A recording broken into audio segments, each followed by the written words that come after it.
தெலுங்கானா, கேரளா, தமிழ்நாடு முழுவதும் ஆயிரக்கணக்கான 100கணக்கான கிலோமீட்டர்ஸ்ல பெரிய பெரிய விஐபிஸ்ல இந்த ப்ரோக்ராமுக்கு வந்திருக்கீங்க, குடும்பத்தோட வந்திருக்கீங்க. இந்த கடைசி கிளைமேக்ஸ்க்காக நீங்க காத்துக்கிட்டு இருக்கீங்க. இந்த கடைசி வரைக்கும் தங்கி இருக்கிற நீங்க தான் தங்கம்.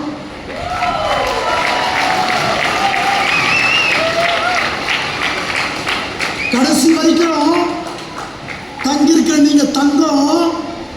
இந்த கம்பெனியில கிடையாது, உங்க வாழ்க்கையில, உங்க கரியர்ல ரைட்டுங்களா, ஒரு பெரிய மாற்றத்தை உருவாக்குறதுக்கு முதல் ஸ்டெப் எடுத்து வச்சிருக்கீங்க. இந்த பிசினஸ் ஆரம்பிக்கும் போது ஒரு சாதாரண ஒரு கிராமத்தில், ஒரு நடுத்தர குடும்பத்தில், கவர்மெண்ட் ஸ்கூல்ல படிச்சு காலேஜ் முடிச்சதுக்கு அப்புறம் மெட்ராஸுக்கு வேலை தேடி வந்து முதல் வேலை 12 மணி நேரம் ஷிஃப்ட், ஒரு ஷிஃப்ட்டுக்கு 30 ரூபா சம்பளம். அதுக்கப்புறம் ஒரு பெரிய ஒரு மோட்டர் கம்பெனியில் மாசம் 800 ரூபாய்க்கு ஜூனியர் இன்ஜினியர் பர்ச்சேஸ்க்கு ஒரு வேலை கிடைச்சது. மாசம் ஃபுல்லா வேலை செஞ்சதுக்கு அப்புறம் 800 ரூபா. அதுக்கப்புறம் ஒரு ஜெர்மன் கம்பெனியில் மாசம் 25,000 ரூபாய் சம்பளம்.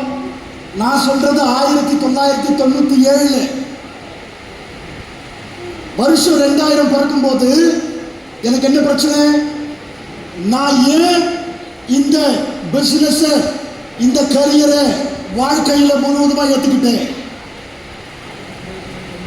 மாசம் பெரிய சம்பளம், என்னதான் பெரிய கம்பெனி, ஜெர்மன் கம்பெனின்னு சொன்னா கூட அப்பாவுக்கு இதயத்துல ஹார்ட் ப்ராப்ளம் வந்தப்ப ஹாஸ்பிட்டல்ல கட்டுறதுக்கு பணம் கிடையாது. பாஸ்கர் சார் தான் கிரெடிட் கார்டில் 1 லட்சம் ரூபாய் தேய்ச்சாரு. அவருக்கு ஒரு பாராட்டு கொடுத்துடலாமா சார்? ரெண்டாவது, குடும்ப பொறுப்பு, தங்கச்சிக்கு கல்யாணம் பண்ணணும். மூணாவது, கூட்டு குடும்பத்தை சமாளிக்கணும். இந்த எல்லா செலவுக்கு கூட்டி கழிச்சு பார்த்தா 100 வயசு இல்லை, 500 வயசு வரைக்கும் வேலைக்கு போனா கூட சம்பாதிக்க முடியாது. அப்ப என்ன பண்றதுன்னு சொல்லி கடவுளை நோக்கி, தெய்வமே, கடவுளே என்னை காப்பாத்துங்க, இந்த எல்லா வழியும் தாங்கிறதுக்கு எனக்கு சக்தியை கொடுங்க.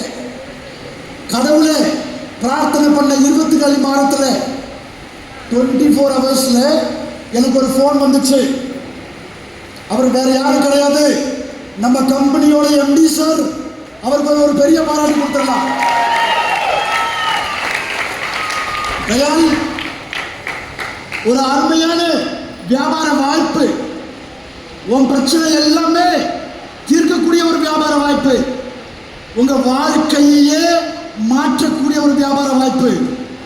உங்க வாழ்க்கை மட்டும் கிடையாது, ஆயிரக்கணக்கான, லட்சக்கணக்கான, கோடிக்கணக்கான நபர்களுடைய வாழ்க்கையை மாற்றக்கூடிய வியாபார வாய்ப்பு. வந்து பாருங்கன்னு சொன்னார். இன்னைக்கு சிங்கப்பெண் வேணுராதா மேடம் ஒரு பிரசன்டேஷன் பிளான் காமிச்சாங்களா? ஏதாவது புரிஞ்சுதா? உங்களை மாதிரியே முறை நான் ப்ரோக்ராம் பார்க்கும்போது ஒரு மண்ணாங்கத்தையும் புரியலை. எனக்கு தெரிஞ்சது ஒன்னே ஒண்ணுதான். 12 மாசத்துல, அதுவும் கிராமத்துல கவர்மெண்ட் ஸ்கூலு, ஆங்கிலமும் தெரியாது. நான் பார்த்ததுல என் கண்ணுக்கு ஒன்னே ஒன்று தெரிஞ்சது, 12 மாசத்துல பெரிய வருமானம் சம்பாதிக்க முடியும்.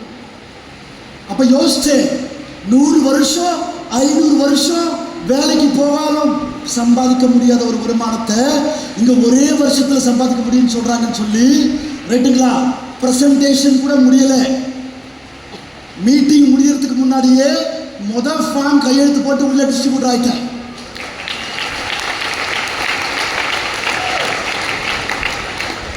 நிறைய பேர் நீச்சல் அடிக்கணும்னு ஆசை, ஆனா கிணத்து மேலே உட்காந்துப்பான். அதாவது நீச்சல் அடிக்கணும்னா எங்க குதிக்கணும்? கிணத்துக்கு உள்ள குதிக்கணும். நிறைய பேருக்கு ஆசை, சேரே இல்லையாப்பா ஒரு சேர் கொடுப்பா. நிறைய பேருக்கு ஆசை, என்ன ஆசை சார்? ரைட்டா விட்டுருங்க சார். நிறைய பேருக்கு ஆசை, பணம் சம்பாதிக்கணும், பணம் சம்பாதிக்கணும், பணம் சம்பாதிக்கணும். ஆனால் வீட்டை விட்டு வெளியே போக மாட்டான். ரைட்டா, பொண்டாட்டியே திட்டுவாங்க, இவன் எப்போ தான் வெளியே போவான். ரைட்டா? கிணத்துக்கு மேல இருந்துகிட்டே நீந்த முடியுமா? குதிக்கணும். உட்கார்ந்த இடத்துல பணம் சம்பாதிக்க முடியுமா? முடியாது. அதுக்கு என்ன பண்ணணும்? மை லைஃப் ஸ்டைல் பிசினஸ்ல குதிக்கணும். இந்த ஒரு முடிவு வாழ்க்கையில் எடுத்ததால டெசிஷன் மேக்கிங், முடிவெடுக்கிறது வாழ்க்கையில் ஒரு பெரிய திருப்ப முனையை கொடுக்கணும். எனக்கு எப்படி கடவுள் இந்த வாய்ப்பு கொடுத்தாரோ அதே மாதிரி உங்க நண்பர்கள், உறவினர்கள், உங்க லீடர்ஸ் கூப்பிட்டு நீங்க இங்க வரல. இன்னைக்கு இந்த ப்ரோக்ராமோட வாய்ப்பு கடவுள் உங்க ஒவ்வொருத்தருக்கு கொடுத்திருக்காரு. இன்னைக்கு என்னப்பா கடவுளுக்கே பாராட்டு இல்லைன்னா தமிழ்நாட்டில் ரொம்ப போராடுது. கடவுளுக்கு ஒரு பெரிய பாராட்டு. என்ன சொல்லுதுப்பா? உலகத்திலேயே நம்பர் 1 இண்டஸ்ட்ரி அப்படின்னு சொன்னா அது டைரக்ட் செல்லிங் துறை மட்டும்தான். என்ன சொல்லுது? ரைட்டுங்களா? 2023 21,282 கோடி இந்தியாவில் மட்டும். அரசாங்கம் என்ன சொல்லுது? கூடிய சீக்கிரத்தில் 65,000 கோடி 2024 போன வருஷம் சொன்னது 65,000 கோடி டர்ன் ஓவர் வரப்போகுது.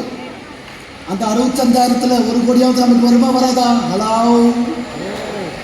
இந்த 2025 நிதியமைச்சர் நிர்மலா சீதாராமன் அவர்கள் என்ன சொல்லியிருக்காங்க? இந்த ஒரு துறை மட்டும் 1.25 லட்சம் கோடி டர்ன் ஓவர் பார்க்க போகுதுன்னு சொல்லி